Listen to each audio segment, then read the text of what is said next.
చెప్పిన ఒక దురుద్దేశంతో పెట్టుకుని ఈ రాజధానిని పూర్తిగా నిర్వీర్యం చేశారు, అపహాస్యం చేశారు, విధ్వంసం చేశారని చెప్పి కూడా నేను మీకు తెలియజేస్తున్నా. ఇది ఈరోజు నేను చూసిన బ్రాడ్గా ఉండే విషయాలు. మీడియా మొత్తం బిల్డింగ్స్ అన్ని చూశారు, బూజు పట్టిపోయినాయి, కొన్ని డోర్స్ అన్ని పోయినాయి, కొన్ని అయితే ఎరగొట్టారు, విధ్వంసం చేశారు. ఎన్ని యాంటీ సోషల్ ఎలిమెంట్స్ చేయాలో అన్ని కార్యక్రమాలు. ఒక రైతులు ఎంత కాపాడాలనుకున్నా పోలీసులు ఏకపక్షంగా వీళ్ళ మీదనే కేసులు పెట్టారు. కాంట్రాక్టర్ల మెటీరియల్ ఇక్కడ పెడితే ఆ మెటీరియల్ దోచుకొని పోయే పరిస్థితికి వచ్చారు. అడిగితే వాళ్ళను కూడా కొట్టే పరిస్థితికి వచ్చారు.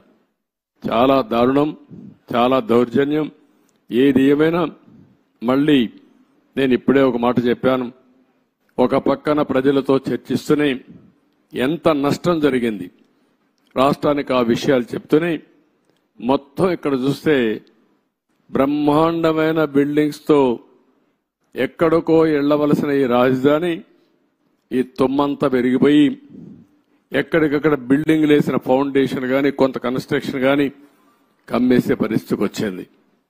ముందు ఒక మాట చెప్పాను, ఒక టెండర్ పిలిచి రాజధాని మొత్తం ఈ తుమ్మ చెట్లన్నీ తీయండి, కనీసం ఒక క్లారిటీ వస్తుంది, ఒక విజిబిలిటీ వస్తుంది. అంత లోపల మనం అంతా కూడా ప్రజలతో చర్చించిన తర్వాత ఏం చేయాలో కూడా ఆలోచిస్తాం. ఒక దుర్మార్గమైన వ్యక్తి చేసే విధ్వంసానికి అమరావతి బలైపోయింది, రాష్ట్రానికి తీవ్రమైన నష్టం జరిగింది.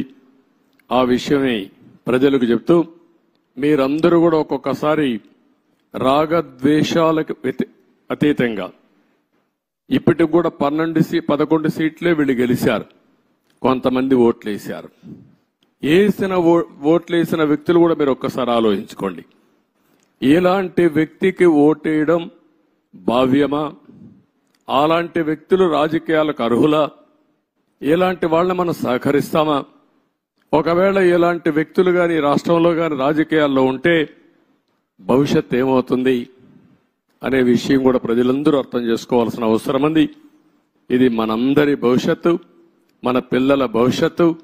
కాబట్టి మనం అందరం కూడా ఎక్కడికక్కడ కొంతమంది అనుకుంటారు మాకేం సంబంధం అమరావతి అని, మాకేం సంబంధం పోలవరం అని, అభివృద్ధి అంటే అదేంటని.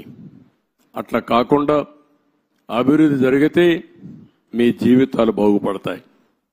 ఈరోజు ఏ గవర్నమెంట్ అయినా సరే ప్రభుత్వ విధానాల ద్వారా ప్రజా జీవితాలను మారుస్తుంది.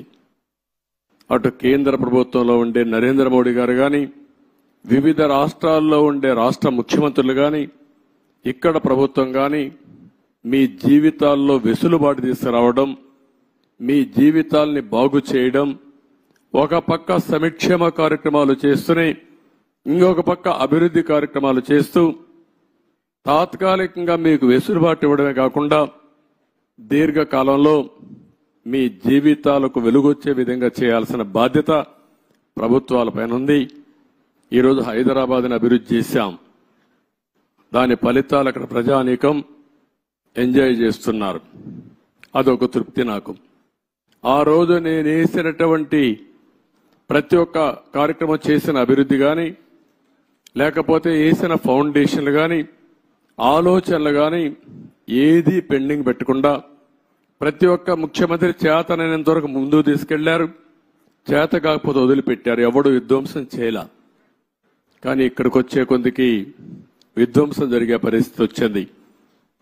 ఒక్క విధానం మీరు గుర్తుపెట్టుకోవాలి, ఒక్క ఐటీకి ప్రాధాన్యత ఇస్తే ఈరోజు ప్రపంచంలోనే తెలుగువారు బ్రహ్మాండంగా రాణించే పరిస్థితికి వచ్చారు. ఎన్నో సంవత్సరాలు కాలేదు, 25 సంవత్సరాలే.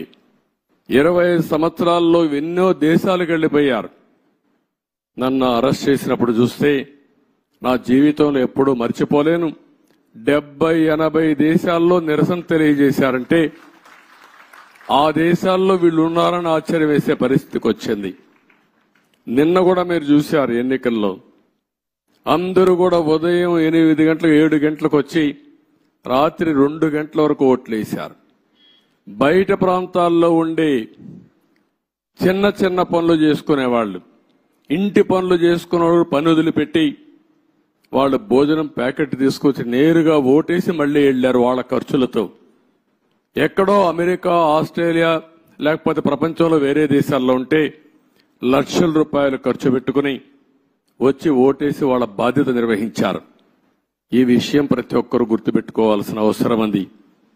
ఓటేయడం మీ బాధ్యత అనుకోని ఈ 5 ఏళ్లు చేసిన విధ్వంసం చూసిన తర్వాత మళ్లీ మేం భరించలేమనే ఉద్దేశంతో మీరు ముందుకు వచ్చారు.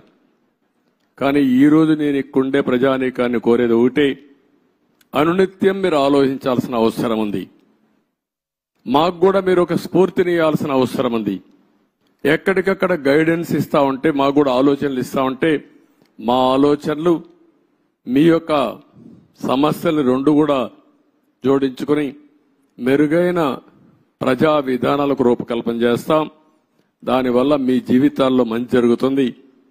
ఏ కార్యక్రమం చేసినా ప్రజల కోసం చేస్తాం కాబట్టి ప్రజలు ఇందులో భాగస్వాములు కావాల్సిన అవసరం ఉంది. అందుకే మొన్న పోలవరం పోయినప్పుడు కూడా చాలా స్పష్టంగా చెప్పాను. ఈరోజు అమరావతికి వచ్చినప్పుడు చాలా స్పష్టంగా చెప్తున్నా. అన్ని విషయాలు ఏమాత్రం అరమరకలు లేవు. మొత్తం మేము ముందర పెడతాం. మేము చేసే ప్రతి ఒక్క పని మీ యొక్క భవిష్యత్తు కోసం చేసే పని కాబట్టి మిమ్మల్ని అందరినీ భాగస్వాములు చేయడం మా ప్రధానమైన కర్తవ్యం ప్రజాస్వామ్యంలో. ఇది చేస్తూనే ఎప్పటికప్పుడు నిర్ణయాలు కూడా తీసుకుంటాం.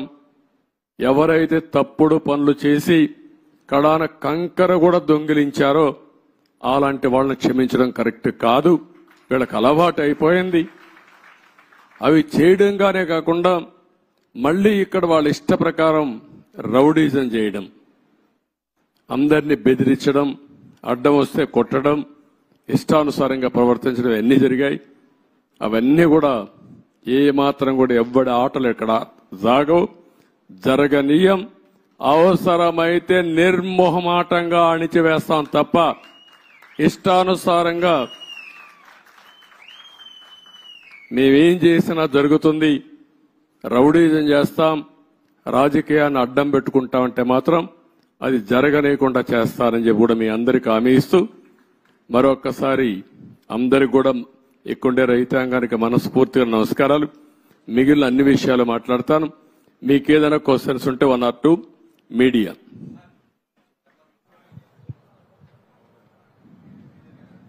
చెప్పండి.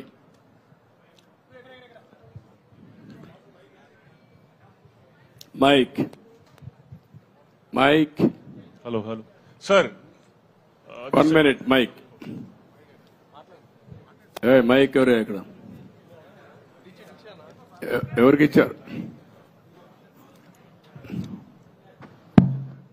సార్, గత ముఖ్యమంత్రి ఈ రాజధానిలో ఈ బిల్డింగ్స్ పరిశీలించుంటే ప్రజావేదికను కూల్చేసినట్టు ఇవి కూడా డిమాలిష్ చేసేవాడేమో సార్.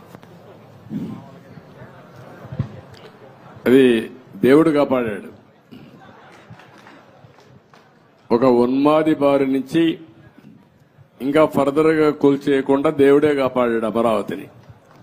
అందుకే నేను చెప్పాను, కొన్ని 16,000 గ్రామాల్లో పూజలు చేసి